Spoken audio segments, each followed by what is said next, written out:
Comment acheter en Chine au meilleur prix? Quelles sont les 5 erreurs à éviter pour payer le moins cher possible? Aujourd'hui, je vais t'expliquer comment acheter en Chine au meilleur prix en évitant 5 erreurs les plus commises, notamment comment choisir ton mode de transport le plus adapté et le moins cher selon ton besoin et quel Incoterm choisir pour économiser jusqu'à 20% sur ta facture d'importation, que tu sois auto-entrepreneur ou en société. C'est ce que nous allons voir dans cette vidéo. Bonjour à tous, je suis Laura Mansouri, votre coach business qui vous accompagne jusqu'à la liberté financière. Avant de passer à la suite, abonne-toi à la chaîne si ce n'est pas encore fait et clique dans la description pour recevoir notre formation gratuite. Je te montre étape par étape comment créer une marque rentable et pérenne. Dépêche-toi, dès qu'il y aura 1000 inscrits, nous lancerons un challenge pour te montrer qu'il est facile de générer 2500 € de bénéfices par mois en e-commerce en France. Tu auras accès à l'URL de la boutique, au back-office, on te montre tout. Inscris-toi gratuitement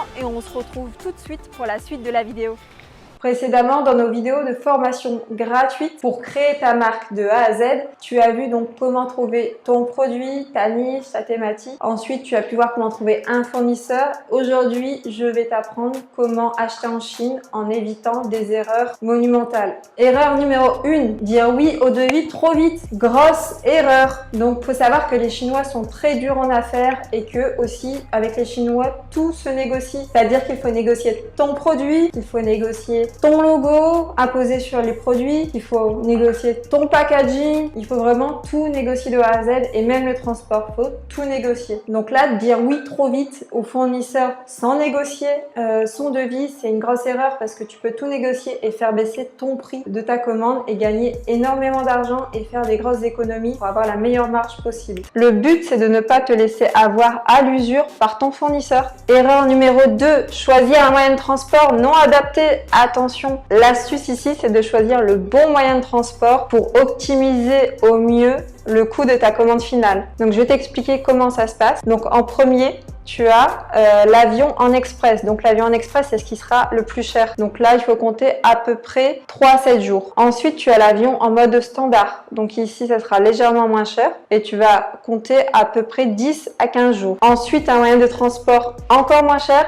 Tu auras le train où ici, ça sera entre 3 à 6 semaines. Et pour finir, le moyen de transport le moins cher, ça reste le bateau parce qu'il met entre 6 à 8 semaines. C'est plus long, mais ça reste le moyen de transport le moins cher. Donc, tout dépend de ton besoin. Si tu as un objet qui n'est pas lourd et qui est petit, donc là, tu peux choisir facilement l'avion en express. Ça te coûtera pas cher. Par contre, si tu as un produit trop lourd ou trop volumineux, bah là, il faudra éviter l'avion parce que ça va te coûter la peau des fesses. Donc là, il faudra choisir par exemple le train ou le bateau. En fonction de si tu es pressé, il faudra prendre le train. Et si tu es moins pressé, le bateau, tu payes le moins possible et que tu allèges la facture de ta commande finale. Moi, sur mes shops, donc j'ai des shops à petits produits. Donc, je privilégie le moyen de transport en avion, en express, qui ne coûte pas cher. Du coup, que c'est des petits produits et légers. Et j'ai également des shops pour des produits volumineux et lourds. Et là, comme je suis pressée de les recevoir, je ne peux pas prendre l'avion en express parce que ça coûte trop cher pour les produits lourds et volumineux. Mais je prends du coup la livraison par train, où là,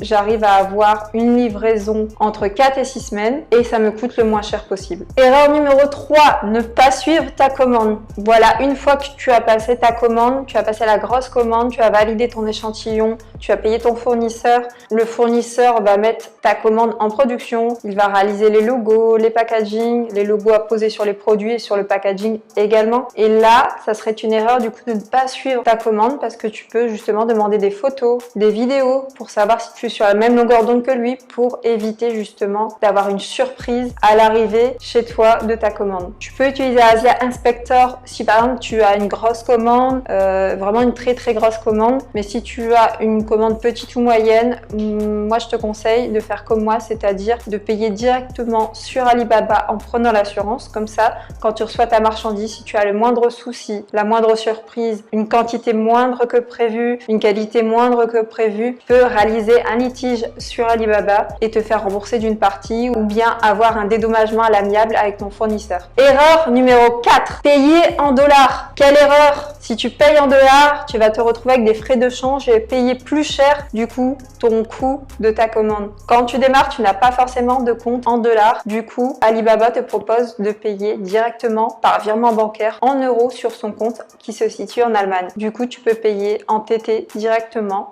sur leur compte en Allemagne et tu évites les frais de change. Tu évites également de ne pas profiter justement de l'assurance Alibaba. En payant sur Alibaba un virement bancaire sur leur compte bancaire en euros qui se situe en Allemagne, tu profites non seulement de l'assurance Alibaba sur ta commande et également tu ne paies pas de frais de change. Erreur numéro 5, erreur cruciale, oubliez les frais d'importation. Les frais d'importation sont divisés en 3 points que je vais vous citer. Donc vous avez en premier les droits de douane. Donc les droits de douane, en fonction de ton produit, ça va se situer, aller entre 5 et 10% à peu près. Alors deuxièmement, tu as la TVA à l'importation qui est de 20% de la valeur déclarée sur ta facture. 20% de la valeur de ta facture déclarée, ça comprendra tes produits, ton transport, ça comprend tout ce qu'il y a sur la facture sans exception. Donc troisième point, des frais liés à l'importation.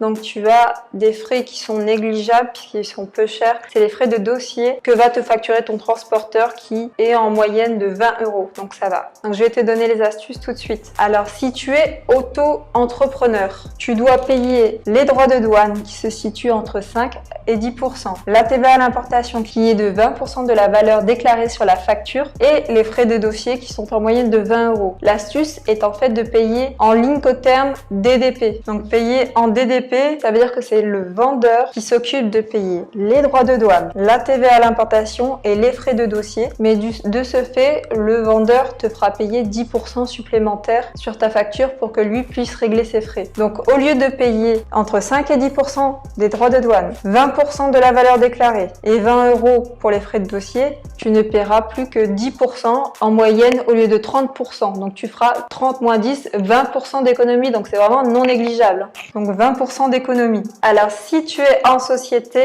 je te conseille de payer en DAP. C'est l'Incoterms DAP. Donc ça signifie Delivered at Place. À quoi ça correspond exactement? Donc ça signifie que le vendeur te livre à ton entrepôt et que les frais d'importation restent à ta charge. Pourquoi en société c'est un avantage de garder toutes ces taxes d'importation à ton compte? C'est qu'en fait tu vas payer les droits de douane entre 5 et 10%. Tu vas payer la TVA à l'importation de 20% de la valeur déclarée sur ta facture. Sauf qu'ici, la TVA liée à l'importation de 20%, tu la récupères ensuite à la fin du mois comme tu es une société. C'est une opération blanche, ça ne te coûte rien en final. Tu payes 20% mais on te les redonne. L'État te les redonne. De ce fait, c'est comme si ce paiement-là s'annulait. Et ensuite, tu as les frais de dossier qui ici sont négligeables. Donc quand tu es en société, l'astuce c'est de payer en Incoterms DAP. Et de ce fait, la TVA à l'importation s'annule puisque l'État te la rend et il te restera à payer entre 5 et 10% de droits de douane et 20 euros les frais de dossier qui sont négligeables.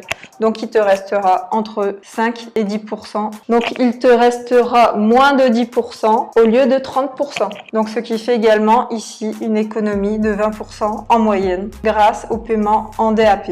Donc pour récapituler tout ça, tu peux payer si tu es en auto-entreprise en DDP, comme cela le vendeur s'occupe de toutes les taxes d'importation et il te fera payer un supplément sur ta facture de 10%. Donc 10% par rapport à 30%, ça te fait 20% d'économie. Ensuite, en société, il faut utiliser le paiement Incoterms en DAP, c'est-à-dire que le vendeur te livre à ton entrepôt et c'est à toi de régler tous les frais à l'importation. Donc là, comme la TVA à l'importation, tu la récupères en fin de mois sur ta société, c'est une opération blanche qui ne te coûte rien. Donc au lieu de payer 30%, il va te rester uniquement les droits de douane et les frais de dossier. Donc en gros, ça doit faire moins de 10%. Donc moins de 10% par rapport à 30%, tu es également à 20% d'économie. Donc ce qui n'est pas du tout négligeable, que ce soit en auto-entreprise ou en société, c'est quelque chose de super important de maîtriser et de payer avec le bon Incoterm. Comme en France, c'est obligatoire pour tous les importateurs. Si tu importes de la marchandise venant de Chine